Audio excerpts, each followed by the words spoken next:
Apakah ini kebetulan? Iya. Kesepakatan damai Teheran menyebut adalah kemenangan besar bagi Iran. Oh. militer Iran mengatakan Musuh telah dikalahkan. dan menyerah. Ternyata 3 kata ini ternyata punya pesan tersembunyi. Apa itu? Secara nubuatan. Hancur semua. Karena Jadi ini semacam kayak puzzle, Pak Edi. Perbuatan jahat yang dilakukan oleh Bani Israel itu bisa dihentikan, ya, harus melalui tangan Ismail. Bani Ismail. Dan itu sudah diperingatkan oleh Musa sendiri sejak ratusan tahun sebelumnya. Tuh. Jadi berapa itu? 501. 501. Artinya kalau perbuatan jahat mereka dilakukan oleh Bani Israel, maka Bani Ismail yang akan meluruskannya. Nah, pertanyaannya siapa yang dimaksud umat yang disebut Bani Ismail Ya, umat atau Ismail? Kita lihat sekarang pimpinan dari Iran sendiri. keturunan. Ya. Pertanyaannya, pimpinan dalam bahasa Ibrani disebut apa? Rosh. Itu kalau dijumlah kan keturunan Ismail. Oh iya. Iya kan? Masuk 501. Oh. Dan ketika Tuhan menggunakan kata kunci bema'ashe yadeihem dengan perbuatan kalian, kodenya juga 501. 501 itu artinya? Udah kita jelaskan kemarin. Ternyata. Makanya ayat suci itu bukan sekedar dibaca, tapi di situ ada makna rahasia. Dan Allah sudah tentukan ya. Iya. Bahkan tempat-tempatnya, hitungannya. Nah, sekarang kalau kita hubungkan dengan apa yang saya sampaikan tadi, malapetaka yang dilakukan sebagai bentuk pelanggaran, kejahatan, yang memulai siapa? Israel. Iya kan? Ketika mengebom mana itu? Iran. Iran. Yang dibom siapa? Bahkan sebelumnya Gaza juga dihancurkan. Iya. Ketika itu terjadi, Tuhan tidak mau membela. Itu adalah kejahatan dan harus diluruskan. Yang bisa dipakai untuk meluruskan itu Bani Ismail. Keturunan Ismail. Iya. Dan siapa yang tampil? Bani Ismail. Iran. Dan itu sama kodenya 501.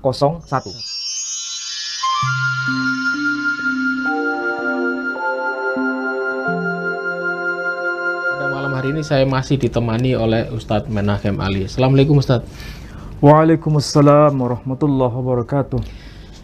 Untuk pembahasan kita kali ini kayaknya masih tidak jauh-jauh lagi soal masalah perang Iran dengan Israel. Mungkin Ustadz Ali punya jawaban soal ini. Silakan Ustadz.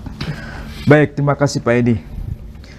Memang kita menyaksikan peristiwa besar dalam konteks global yang dialami oleh umat Islam, dalam arti bangsa Iran telah melakukan perlawanan kepada dua adidaya dalam tanda kutip, yakni Amerika dan Israel.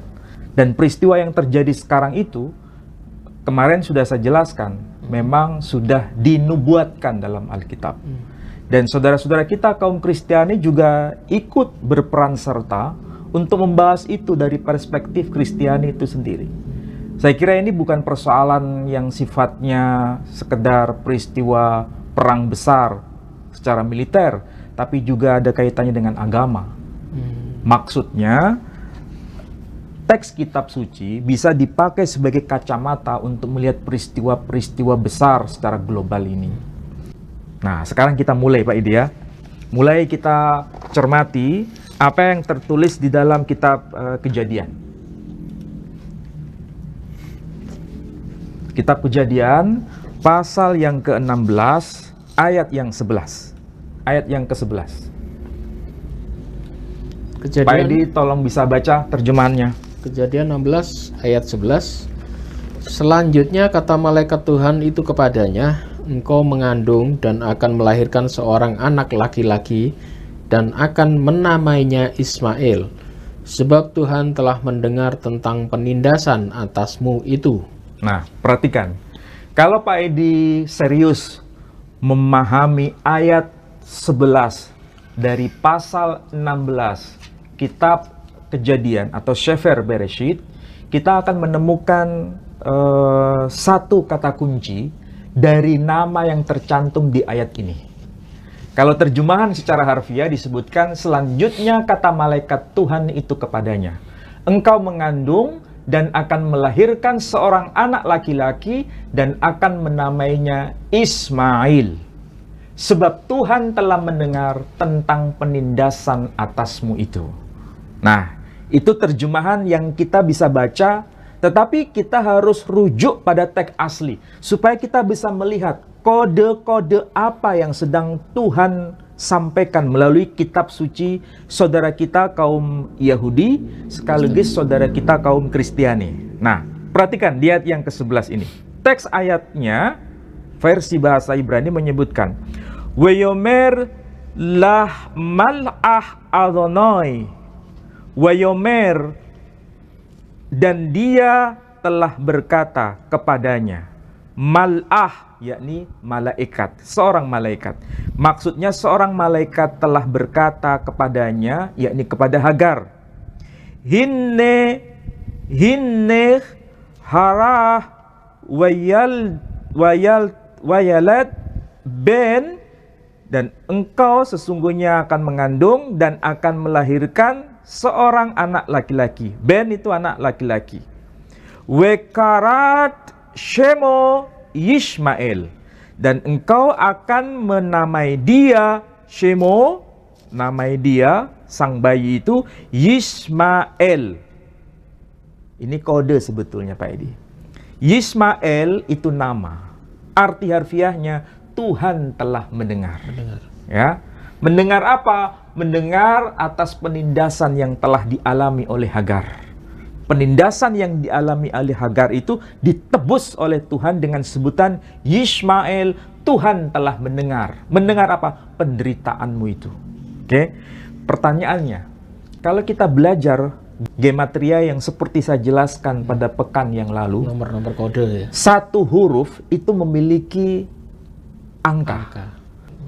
Kita tahu misalnya apa yang tertulis di dalam Alkitab seperti yang saya sampaikan kemarin itu penuh dengan kode-kode.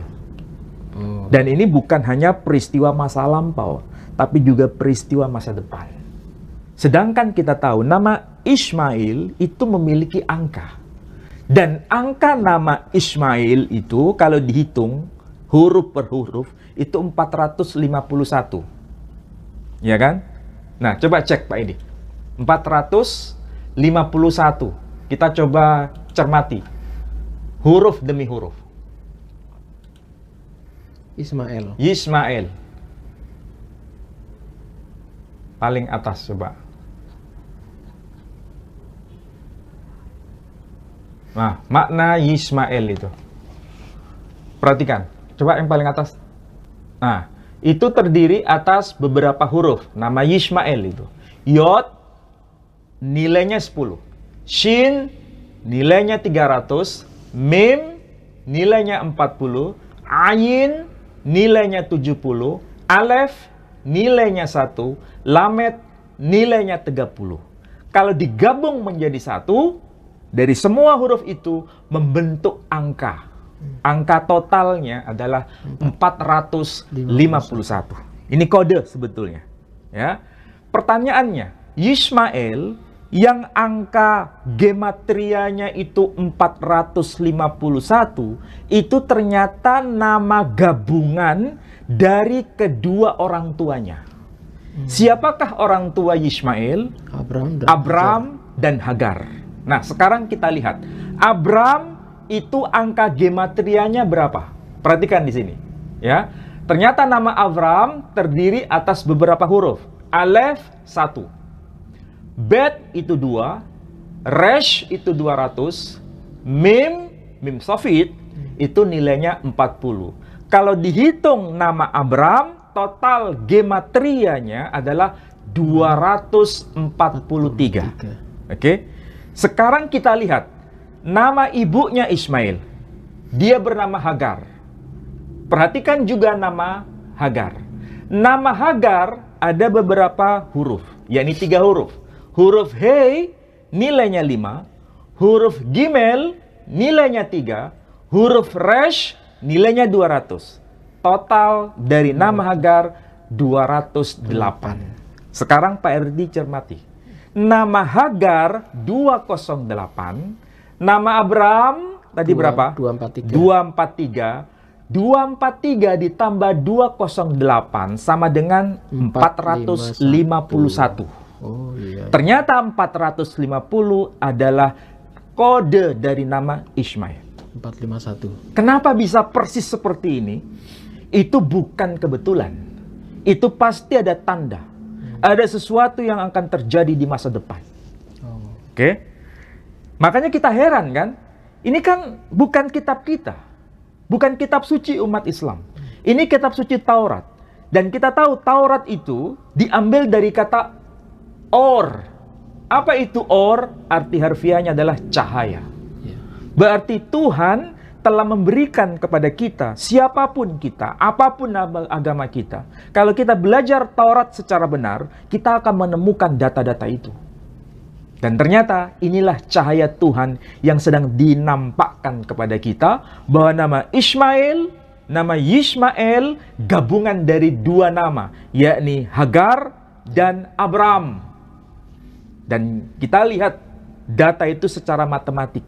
Tidak bisa berkurang satu angka, tidak bisa ditambah satu angka. Oke? Nah, sekarang kita sudah tahu, nama Yishmael itu adalah arti harfiahnya Tuhan telah mendengar. Sedangkan keturunan Ismail dalam bahasa Ibrani itu disebut dengan Yishmaelim. Oh, Yishmaelim. Oke. Nah, sekarang kita lihat. Nama Yishmaelim itu secara harfiah berarti kaum keturunan Ismail. Nama Yishmaelim, istilah Yishmaelim itu ternyata sudah tercatat di dalam kitab yang kita kenal dengan sebutan The Dead Sea Scrolls, naskah-naskah Laut Mati. Yang itu ditulis pada abad ketiga sebelum Masehi. Nama sebutan Yishmaelim, kaum keturunan Ismail, itu sudah disebutkan rinci dalam kitab yang disebut kitab Sefer Henoch. Oke. Nah, ini saya bawakan ya. Tapi ini yang sudah kita cermati di dalam dokumen yang saya bawa ini. Kalau kita lihat, tadi saya mengatakan kitab apa? Henoch. Bukan kitab Henoch, maksudnya kitab Yobel. Kitab Yobel. Nah, di sini kalau dicermati ya, ini kan tulisannya pakai bahasa Ibrani semua. Ya, bahasa Ibrani. Tapi ini yang sudah dibuat cetakan lama. Tapi manuskripnya masih ada, tersimpan di Museum Israel. Ternyata istilah Yishmaelim tercantum di sini. Ketika menjelaskan apa? Di sini disebutkan begini. Wa yalakh Yishmael ubanaif. Wa yalakh Yishmael ubanaif ubanai ketura. Dan berkaitan dengan Ismail serta anak-anak Ismail dan juga anak-anak Ketura, disebutkan di sini ada istilah ubeneihem, dan semua keturunan mereka yahdo menjadi satu. Oke. Ketika menjadi satu itu wayeshbo meparon Babel, dan mereka tinggal dari kawasan Paran hingga menuju ke kawasan Babel, dan mereka disapa dengan apa? Di sini ada penyebutan begini, Wayikre, dan mereka disebut dengan sebutan Arab Uyishmaelim, sebutan sebagai orang Arab atau kaum Yishmaelim atau kaum keturunan Yishmaelim. Di sini ada satu kata yang konsisten. Kalau di sini pakai istilah Wayikra, kalau di dalam kitab Perjanjian Lama, Ismail disebut Yekarat, dari kata yang sama, kara. Tapi istilah kara itu bukan sekedar disebut, tapi Tuhan akan menyebut ini juga berlaku di masa depan, memanggil mereka di masa depan. Untuk apa? Untuk menjadi peringatan bagi bangsa Israel ketika mereka melakukan kejahatan. Kalau melakukan kejahatan, maka Bani Ismail yang akan meluruskannya. Nah, itu di mana itu? Nah, di sini nanti ada ketemunya. Perhatikan Pak Edi, kitab Devarim. Ya, ini kitab apa itu? Devarim. Kitab Ulangan. Nah, kitab Ulangan. Pasal yang lihat 31. ayat 29 sampai 30. Sebab aku tahu bahwa sesudah aku mati, kamu akan berlaku sangat busuk dan akan menyimpang dari jalan yang telah kuperintahkan kepadamu. Sebab itu kemudian di hari malapetaka akan menimpa kamu, apabila kamu berbuat yang jahat di mata Tuhan dan menimbulkan sakit hatinya dengan perbuatan tanganmu. Nah, perhatikan di sini Pak Edi ya. Ini sangat penting ini, ayat 29. Tapi coba lanjutkan ayat 30. Lalu Musa menyampaikan ke telinga seluruh jemaat Israel nyanyian ini sampai perkataan yang penghabisan. Berarti ini pelajaran. Ketika Musa masih hidup, ya, ketika Musa masih membersamai Bani Israel di masa awal, Musa sudah memperingatkan kepada bangsanya sendiri.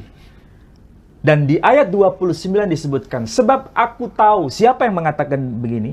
Musa. Bahwa sesudah aku mati, maksudnya ketika Musa nanti akan mati. Jadi ketika Musa bicara seperti ini, Musa belum mati. Dia belum wafat. Dia masih membersamai Bani Israel pada masanya. Tapi dia sudah memperingatkan, memberikan peringatan keras. Sebab aku tahu bahwa sesudah aku mati, kamu akan berlaku sangat busuk dan akan menyimpang dari jalan yang telah kuperintahkan kepadamu. Berarti Nabi Musa sangat tahu apa yang akan dilakukan oleh Bani Israel. Dan itu bukan hanya pada masa-masa Musa ketika membersamai bangsa Israel, tapi di masa yang paling dini sekalipun, ketika di Gunung Sinai, Bani Israel sudah melakukan perbuatan yang nista. Apa itu? Membuat patung sapi sembahan. Ya kan? Nah, kita lanjutkan di sini. Sebab itu di kemudian hari malapetaka akan menimpa kamu. Di kemudian hari malapetaka akan menimpa kamu, maksudnya menimpa Bani Israel, apabila kamu berbuat yang jahat di mata Tuhan. Berarti ini peringatan keras bahwa Bani Israel akan melakukan perbuatan jahat di mata Tuhan dan menimbulkan sakit hatinya dengan perbuatan tanganmu. Nah, perhatikan di sini. Ini ada kode Pak Edi. Perhatikan ya. Dan menimbulkan sakit hatinya, maksudnya sakit hatinya Tuhan, dengan perbuatan tanganmu, perbuatan tangan kalian. Jadi yang melakukan kesalahan, yang melakukan perbuatan dosa, yang melakukan perbuatan buruk, dan sangat buruk di hadapan Tuhan, itu Bani Israel atau bukan? Bani Israel. Ketika mereka melakukan itu, maka Tuhan menghukumnya. Dengan apa? Kode yang termaktub di sini. Nah, kalau kita lihat bahasa Ibrani-nya, menarik ini Pak Edi. Saya bacakan versi Indonesianya ya. Sebab aku tahu bahwa sesudah aku mati, maksudnya sesudah Musa meninggal, kamu akan berlaku sangat buruk dan akan menyimpang dari jalan yang telah kuperintahkan kepadamu. Nah, bahasa Ibrani-nya, sebab itu di kemudian hari malapetaka. Nah, malapetaka. Ini bukan main-main di sini. Ini kalau dibaca bahasa Ibrani-nya, ini menarik Pak Edi. Ini ada istilah begini. Kitashu et hara beini. Maksudnya, ketika mereka melakukan perbuatan yang jahat di mataku, di mata Tuhan maksudnya, yakni Adonai, maka di sini ada kata kunci. Bema'ashe yadehem. Bema'ashe yadehem itu kalau bahasa Indonesianya dengan perbuatan tangan kalian. Siapa itu? Tangannya Bani Israel. Itu ternyata gematrianya. Berapa Pak Edi kalau dihitung? Ternyata kalau saya hitung jumlahnya sama. 5. Dengan Yishmaelim. Berapa itu? 501. Jadi ketika Bani Israel melakukan perbuatan jahat, ya, berlaku busuk dan menyimpang dari jalan Tuhan, dan itu tidak membuat Tuhan senang, mendukakan hati Tuhan, maka Tuhan akan mengirim Yishmaelim, orang-orang Yishmael, keturunan Ishmael, untuk memperingatkan mereka. Dan itu sama kodenya 501. Dan ketika Tuhan menggunakan kata kunci bema'ashe yadeihem, dengan perbuatan kalian, kodenya juga 501. 501 itu artinya? 501 nggak punya arti, cuma itu kode. Oh. Yishmaelim 501, Ma'ashe yadeihem 501, sama. Artinya kalau perbuatan jahat mereka dilakukan oleh Bani Israel, maka Bani Ismail yang akan meluruskannya. Umat dari Ismail. Nah, Dan itu umat Muslim. nah pertanyaannya siapa yang dimaksud umat yang disebut Bani Ismail Ya, umat atau Yishmaelim? Kita lihat sekarang. Apakah ini sesuatu yang kebetulan? Ya, tapi banyak yang tidak bersatu, Mas Ian. Nah, ini masalahnya belum final, Pak Edi. Oh gitu ya. Ini belum final. Kita tahu ya, yang disebut Bani Ismail atau keturunan orang-orang Ismail itu kan bukan hanya yang ada di mana? Arab Saudi. Di Arab Saudi. Tapi juga Jazirah. apakah Iran itu bukan keturunan Ismail? Iya. Kalau bangsa Iran memang bukan keturunan Ismail, bukan keturunan Ismail. Tapi lihat pimpinan puncaknya. Siapa mereka? Pimpinan dari? Pimpinan dari Iran sendiri. Kan keturunan Ismail. Oh iya. Iya kan? Masih keturunan. Iya. Pertanyaannya, pimpinan dalam bahasa Ibrani disebut apa? Rosh. Rosh itu huruf res, huruf ra, kalau bahasa Arabnya, kemudian alef, dan huruf shin. Itu kalau dijumlah, sama jumlahnya dengan gematria Ismail. Yishmaelim. Apa itu? 501. Oh. Apakah ini kebetulan? Iya. Kalau seandainya itu kebetulan, kenapa itu konsisten semua? Jadi ini semacam kayak puzzle, Pak Edi. Puzzle. Apa itu puzzle? Nama Yishmaelim, kode gematrianya 501. Perbuatan jahat yang dilakukan oleh Bani Israel itu bisa dihentikan, ya, harus melalui tangan Ismail. Bani Ismail. Dan perbuatan jahat Ma'ashe yadeihem, kalau bahasa Ibraninya itu juga 501. Perbuatan jahat, perbuatan buruk yang dilakukan oleh Bani Israel. Dan itu sudah diperingatkan oleh Musa sendiri sejak ratusan tahun sebelumnya. Dan yang menjadi kepala dari kaum Bani Yishmael juga disebut dengan kode 501, yakni Rosh. Dan itu bukan hanya diwakili oleh Iran sebetulnya, tapi juga bangsa-bangsa di sini.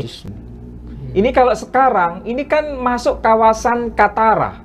Sekarang menjadi Qatar itu. Oh, Qatar. Artinya apa? Mereka ini sebetulnya kepala dari bangsa suku-suku dari Bani Ismail. Cuma posisinya sekarang dia masih dalam bayang-bayang Amerika Serikat.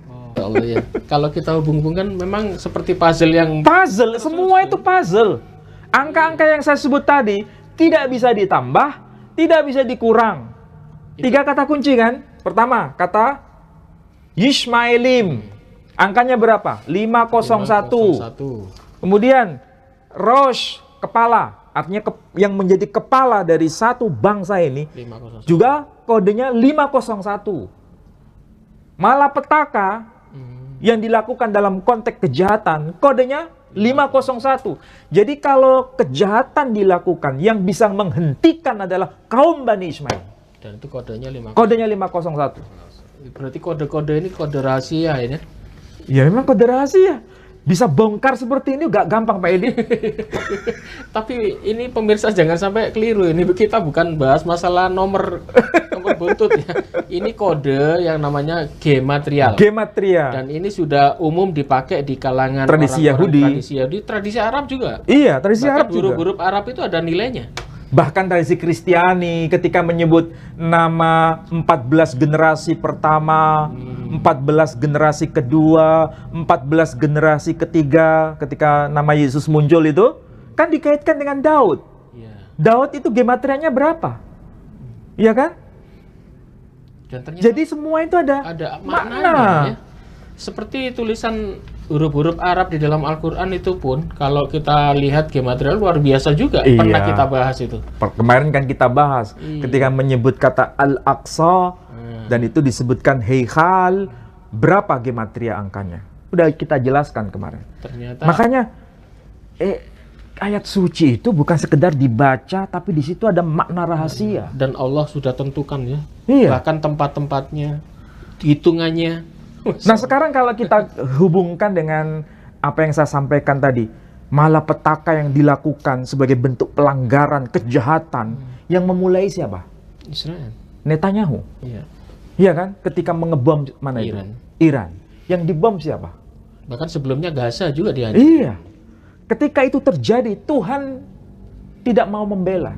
Itu adalah kejahatan dan harus diluruskan. Yang bisa dipakai untuk meluruskan itu Bani Ismail. Keturunan Ismail. Iya. Dan siapa yang tampil? Bani Ismail. Iran masih. Iya. Yang Arab masih belum. Belum. Iya. Tapi pimpinan puncak dari Iran siapa? Bani Ismail. Iya, keturunan Iya kan? langsung. Keturunan langsung dari Bani Ismail. Nasabnya langsung dari Iya. keturunan dari Jadi kalau bahasa kita yang secara sederhana ini, Iran itu hanya semacam supporter. Tapi pimpinan puncaknya adalah Bani Ismail. Iya. Keturunan Nabi Muhammad ya Mas. Langsung. Iya. Siapa yang nggak tahu pemimpin tertingginya? Yang meninggal kemarin Iya. itu. Dan Makanya- sekarang juga begitu, sama. Putranya malah. Putranya. Masih satu nasab juga. Ya, baik. Pada para pemirsa sekalian, demikian kajian kita pada malam hari ini ya. Semuanya sudah terjawab. Kalau Anda belum paham, coba diulangi dari awal.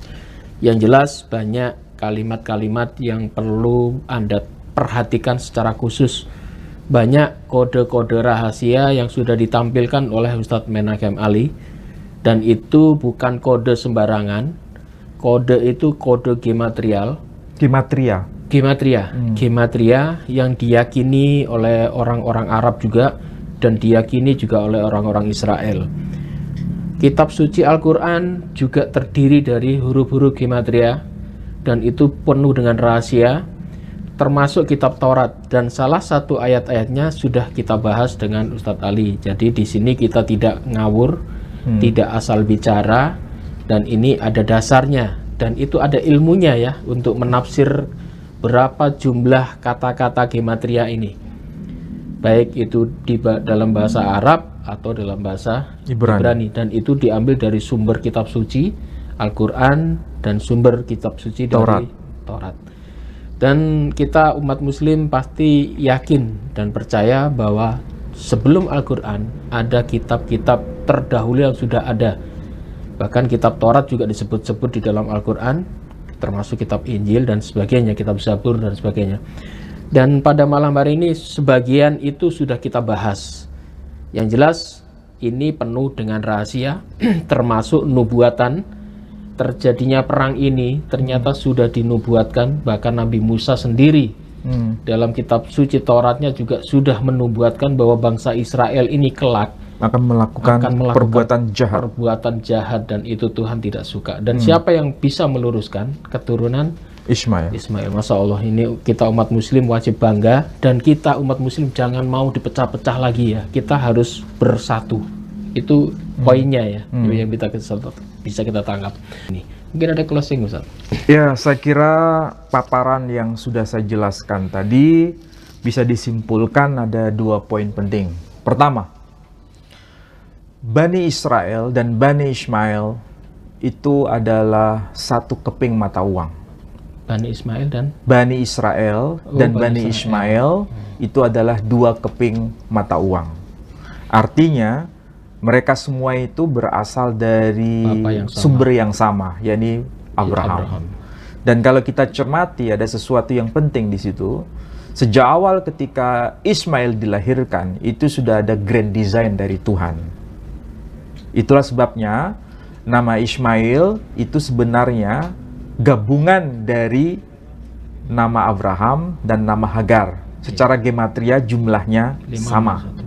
Ya, itu poin yang harus dicermati. Yang kedua, keturunan Ismail disebut sebagai Yishmaelim. Dan kehadiran mereka ini akan menjawab tantangan di masa depan. Supaya yang lurus itu tetap lurus, yang bengkok diluruskan. Dan Tuhan sudah menggunakan caranya dan tertulis di dalam Alkitab. Dan sudah diperingatkan oleh Musa sendiri sebagai nabi besar, disebut sebagai Nabi Nevia Hagadol, Nabi besar. Bahkan orang-orang Yahudi menyebut Musa itu Moshe Rabenu, Musa guru kami, menyebutkan begitu. Dan Musa mengatakan bahwa kalau Bani Israel melakukan sesuatu yang keji di hadapan Tuhan, melakukan sesuatu yang busuk di hadapan Tuhan, maka Tuhan akan mendatangkan malapetaka kepada mereka akibat perbuatan tangan mereka sendiri, yang dalam bahasa Ibrani disebut ma'ashe yadeichem, karena perbuatan tangan mereka sendiri. Disitulah Tuhan mengirim Bani Ismail untuk meluruskannya. Dan sekarang yang terjadi demikian yang kita lihat dari sisi geopolitik. Ya, mungkin itu sampai hari kiamat ya. Iya, dan pasti Akhir sampai hari zaman. kiamat. Iya, nubuatan ini pasti terjadi ya. Dan kita wajib menunggu. Kita umat muslim harus yakin apa yang kita yakini. Kenapa? Karena Al-Quran itu sumber kitab suci yang paling orisinil, wahyu dari Allah Subhanahu wa Ta'ala, dan kita wajib percaya soal itu. Dan Demikian. kode-kodenya tepat. Dan kode-kode geometrianya tepat, nggak meleset. Itu ada hitungannya, Mas Allah. Sudah kita hitung sama Ustadz Ali, sudah dihitung. Demikian, mohon maaf jika ada salah kata. Wabillahi taufiq wal hidayah. Wassalamualaikum warahmatullahi wabarakatuh. Waalaikumsalam warahmatullahi wabarakatuh.